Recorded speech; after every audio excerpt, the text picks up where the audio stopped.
Now, today I am going to start a mathematics class. आज मैं आपको गणित का जो बचा हुआ भाग था उसे पढ़ाने जा रहा हूँ। पिछले क्लास में मैंने गणित के दो पार्ट बताए थे। एक पार्ट था प्योर मैथमेटिक्स और दूसरा पार्ट था अप्लाइड मैथमेटिक्स। ये प्योर मैथमेटिक्स और अप्लाइड मैथमेटिक्स है क्या?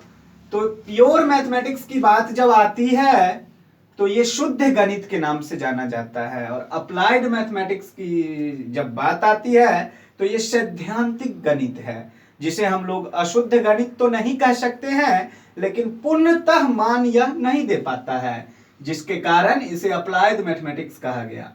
प्योर मैथमेटिक्स अब कहेंगे किसको? What is pure mathematics? तो कहा गया it is that branch of mathematics. यह गणित की वह शाखा है जिसमें इफ को हटा करके हम लोग विच डाल देते हैं। विच, यहां भी हम लोग इफ को हटा करके विच डालेंगे तो और ज्यादा अर्थ प्रकट होगा। Which find out the finite value, जिसमें हम लोग निश्चित मान प्राप्त करते हैं। It is that branch of mathematics which find out the finite value. यह गणित की वह शाखा है जिसमें हम लोग निश्चित मान प्राप्त करते हैं, प्योर मैथमेटिक्स कहलाता है। अब आया व्हाट इज अप्लाइड मैथमेटिक्स? तो कहा गया it is that branch of mathematics.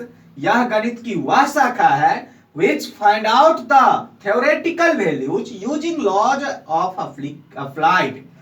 कहा गया यह गणित की वह शाखा है जिसमें हम लोग सैद्धांतिक मान प्राप्त करते हैं। किसी नियम को अप्लाई किया जाता है using a laws of applied. जब हम नियमों का प्रयोग करते हैं तो उससे हमें सैद्धांतिक मान की प्राप्ति होती है, तो इसे हम लोग अप्लाइड मैथमेटिक्स कहते हैं। अब जरा सा हम इस गणित के बारे में कुछ नोट बनाए हैं जो आपको बताने जा रहे हैं कि ये नोट क्या है। तो कहा गया mathematics is complement of physics. हम लोग जो अब 11th में फिजिक्स पढ़ेंगे, ये मेरा क्लास 11th का क्लास चल रहा है। क्लास 11th क्लास में आए हैं तो गणित के बारे में जानना जरूरी है। तो हमारा जो ये अप्लाइड मैथमेटिक्स है और ये नोट जो हम बता रहे हैं mathematics is complement of physics, ये कहता है कि गणित जो है वो भौतिकी का पूरक है। गणित क्या है? भौतिकी का पूरक है।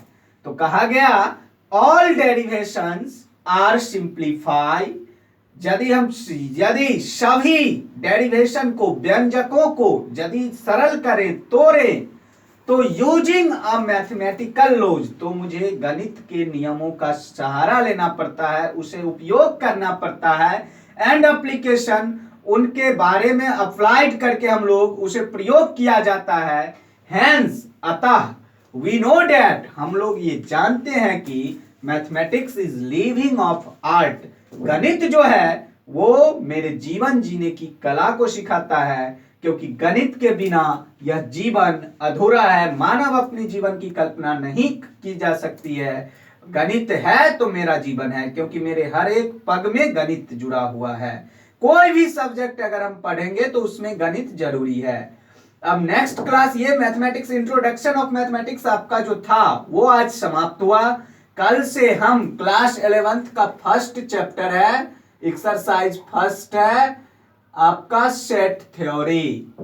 ये सेट थ्योरी कल हम पढ़ाएंगे। सेट का अर्थ होता है समुच्चय। आप लोग ये सेट थ्योरी का पहला चैप्टर पढ़ के आइएगा तो ज्यादा समझिएगा, क्योंकि सेट्स में समुच्चय होता है और 11th का पहला चैप्टर सेट थ्योरी ही है। आप लोग पढ़ के आइएगा, फिर हम कल आपको क्लास देंगे। Okay, thank